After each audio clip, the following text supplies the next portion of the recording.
derrubado, uma cidade que não era para ficar no plano, porque era como se fosse uma casa, aquela casa de madeira que coloca num terreno para construir a casa. E depois que a casa está pronta, joga aquela casa no chão. Mas aí as pessoas do Núcleo Bandeirante lutaram, fizeram uma associação, e nessa associação eles lutaram até conseguir que fosse, o Jean Goulart assinou então um decreto criando a primeira cidade satélite do Distrito Federal, que era do Núcleo Bandeirante. Depois eu fiz um outro filme chamado A História de Braslândia, que é muito interessante, porque Braslândia era um ponto entre Formosa e Anápolis, e onde a jardineira parava, onde várias pessoas, as pessoas desciam, tomavam cafezinho, iam na farmácia do Seu Beija, ou então eram alunos da professora rural que havia lá, Julieta. As pessoas, Brasília tem tão pouco tempo, que as pessoas lá de Braslândia não percebiam que elas tinham criado a cidade. Então, com a feitura do filme, com o recolhimento dos depoimentos, eles então viram que foram eles que fundaram a cidade. Então, esse filme está lá na administração regional. É como se as pessoas dando um passo atrás, elas veem a importância do seu trabalho, né, naquele lugar. O outro filme que eu fiz foi Brasília é Feita por Nós, que é de 15 minutos para o Ministério da Cultura, para evitar depredações nas escolas, para que as pessoas se sintam donas da cidade, donas das escolas. Depois fiz um filme chamado Corpo Coletivo, sobre educação sexual no Paranoá e no Gama. Aí fiz um outro filme chamado A Educação, o Atendimento ao Superdotado no Distrito Federal, que é até com o professor Jorge, que me ajudou muito na época. E que eu também pude conhecer, né, qual é o atendimento que a Secretaria de Educação dá ao superdotado do Distrito Federal. E que, por sinal, é a mais moderna que existe. Não é de formar guetos de crianças superdotadas. Né? Em cada escola tem um atendimento àqueles que precisam. Né? E deixa eu ver, o último que eu fiz. O ano passado eu fiz um filme chamado Centro de Educação para o Trabalho, que é o SET de Ceilândia. Né? O SET de Ceilândia é um projeto antigo. É um projeto antigo e que está sendo retomado agora. É muito bom o plano de trabalho deles. As crianças, depois que aprendem as profissões, voltam e fazem parte de cooperativas e ganham lucros diante dos trabalhos que eles recebem. Você teve a chance. Em 60 você era aluna da primeira turma de normalistas do Brasil. Em 61, da primeira grupo de professoras formada no Brasil. E atuou em sala de aula por 2 anos. Né? Teve alguns intervalos e voltou. Você observa alguma diferença, assim, alguma mudança gritante entre uma coisa que marcasse como era a educação no início de 60 e quando você retoma a sala de aula em 70? Eu acho que nós saímos completamente do caminho da educação aqui em Brasília, do que era proposto pelo Anísio Teixeira. O que eu me lembro era que nós, a superquadra, ela recebia toda uma infraestrutura de sapataria, padaria, loja de verdura, um jardim da infância dentro da quadra, uma escola-parque, um clube de vizinhança. Eu morava na 108 e vi que isso funcionava. Então, as coisas foram mudando muito, a tal ponto que eu cheguei a ver, há uns 5 anos atrás, erigirem um muro separando a escola-parque do teatro da escola-parque. Quer dizer, isso aí é o maior sinal de que as pessoas não compreenderam o método, o projeto de educação para Brasília. Porque quando se separa a escola-parque do teatro, então é porque isso não é feito por professores, isso não é feito pelos alunos, isso é feito por uma secretária de educação, por um conselho de educadores, né? Então, houve eu não vou nem dizer que, eu acho que houve um desvio mesmo, intencional. Porque é lógico que aqui em Brasília havia interesse para o socialismo. Os apartamentos eram distribuídos de acordo com o número de filhos das pessoas. Se as pessoas tinham mais filhos, moravam em apartamentos maiores. todos os alunos recebiam a mesma educação. Todos os meus irmãos estudaram em colégio público. Eu tenho uma irmã que veio para cá com 4 anos de idade, ela fez jardim, primário, segundo grau, todo em escola pública. E a escola pública muito boa. Eu sempre estudei, eu vim do colégio do Instituto de Educação de Belo Horizonte, mas quando eu cheguei aqui na CASEB, a CASEB era muito melhor do que o Instituto de Educação em Belo Horizonte. Porque o Instituto de Educação em Belo Horizonte ele era bom, porque ele era austero, porque ele era assim, um colégio sisudo. Mas aqui não, aqui era moderno, era ousado, ousava pensar, ousava ir à frente. Então, por exemplo, os clubes, né, à tarde na CASEB, eram oportunidades que os alunos tinham de fazer uma matéria brincando, fazer uma matéria se divertindo.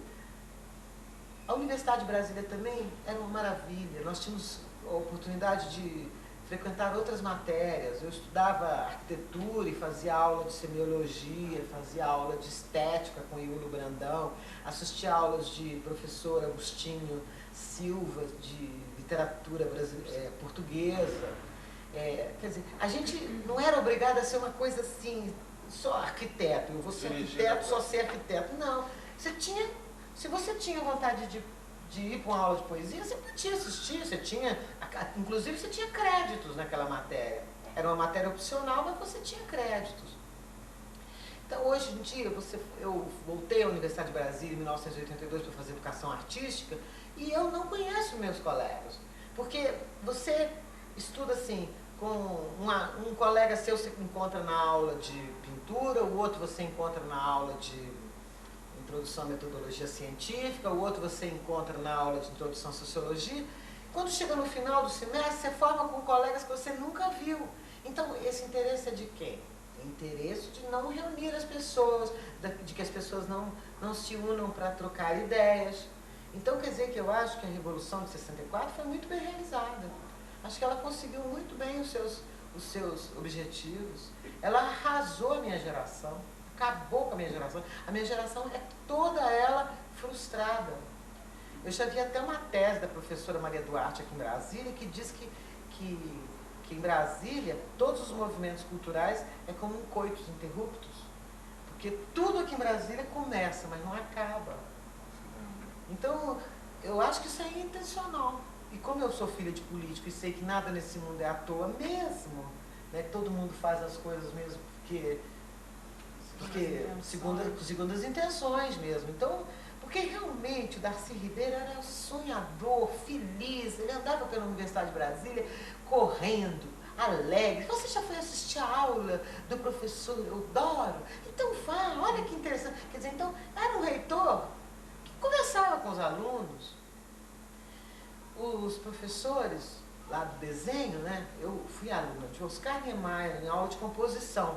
O professor Oscar Niemeyer, ele dava poucas aulas, mas teve uma aula dele que ele mandou a gente desenhar um monumento para ser colocado lá no lugar onde esteve a comissão, a primeira expedição a Brasília, sabe? Lá em Planaltina. E eu não estava desenhando, todo mundo estava desenhando. Eu peguei uma folha de papel e eu cortei aqui, de lá de cá, sabe? E cortei do lado de cá. Aí quando eu estava usando os dedos, como eu sou professora, né, de criança, e eu estava usando as mãos para fazer e não usando papel, ele parou assim, pôs a mão no meu ombro e falou, vai, continua que é por aí mesmo. E eu fiz aquela gota d'água e tal, e essa gota d'água existe. Ela é hoje, não fui eu que fiz, mas alguém pensou nisso e fez. É aquela gota d'água que tem lá no Vale do Amanhecer. Vocês já viram lá? Pois é, lá no alto do morro, lá no Vale do Amanhecer, tem essa gota d'água que uma vez eu tive vontade de ver lá mesmo, sabe? Então, deixa eu ver o que mais. Bem, nessa época, assim, início dos anos 60, né? Que você, aluno e professora, depois estudante da universidade, havia uma integração pelo pensamento maior entre a atividade e a comunidade, a cidade, de uma maneira geral, né? É. A cidade participava da vida da escola? Era assim. Eu vou então falar primeiro CASEB. Nossa vida era dentro da CASEB. Os alunos da CASEB gostavam de ir à escola. Então nós íamos para a escola de manhã, assistíamos às aulas regulares, almoçávamos no restaurante da CASEB e com os professores, e ali nós já estávamos combinando o que nós íamos fazer de noite. Então, os meninos já dirigiam carro, não tinha carteira, mas nessa época não havia cinema em Brasília, então o que havia eram bailes assim nos acampamentos. E eu tenho uma boa lembrança dessa época, quando as amigas, nós todas íamos para os bailes no acampamento, e quando nós chegamos lá, nós dançávamos com os rapazes, a gente não sabia se era candango ou se era engenheiro, a gente só sabia se era um engenheiro quando ele conversava com a gente, porque eles se vestiam, eles estavam todos sujos, estavam todos com bota e com camisa toda suja de poeira, porque tudo aqui era muito vermelho, a poeira era vermelha.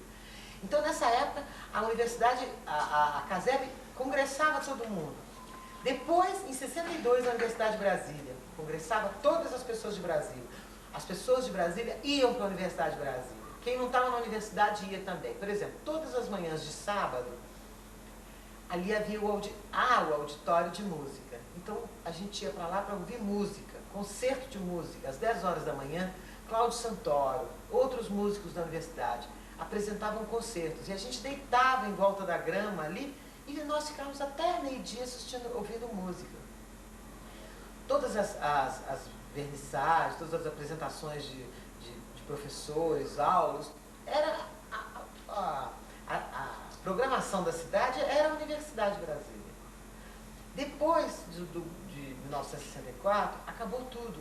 Nós mais tarde, quando eu voltei a estudar, em 72, que eu voltei a estudar comunicação na UNB, eu quis fazer um programa, eu fiz um programa de TV, e para fazer um programa de TV, eu tinha que pedir um professor, que foi o Geraldo Moraes, para ficar no estúdio, porque era proibido juntar 3 pessoas.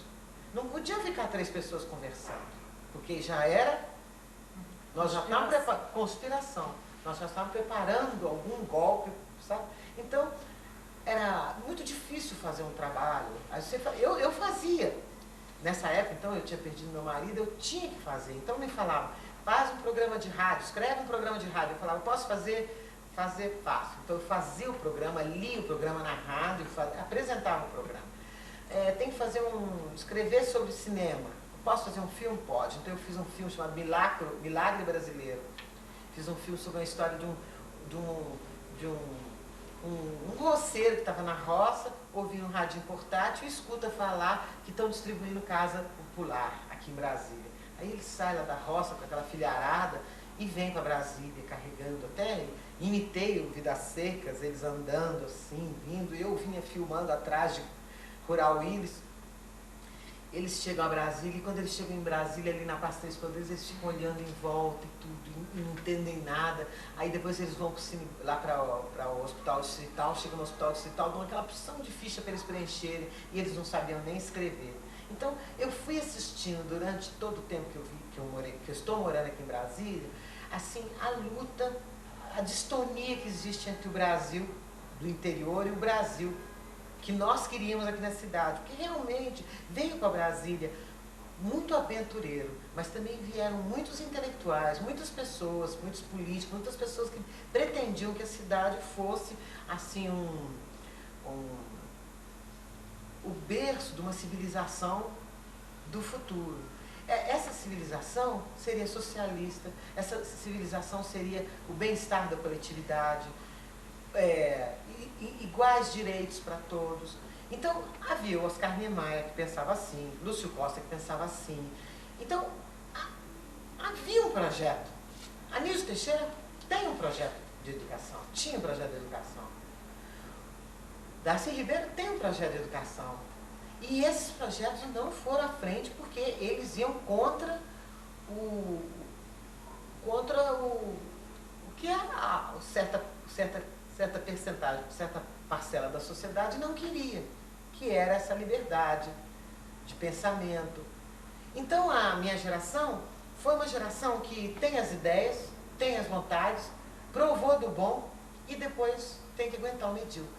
Então, hoje em dia, eu lido com mediocridade, lido com pessoas que não sabem nada da educação de Brasília. E se eu for falar essas coisas, elas ficam muito assustadas comigo, vão dizer, poxa, mas isso aí é uma utopia. Mas não é utopia porque eu vi funcionar, eu vi que ela funcionava, vi que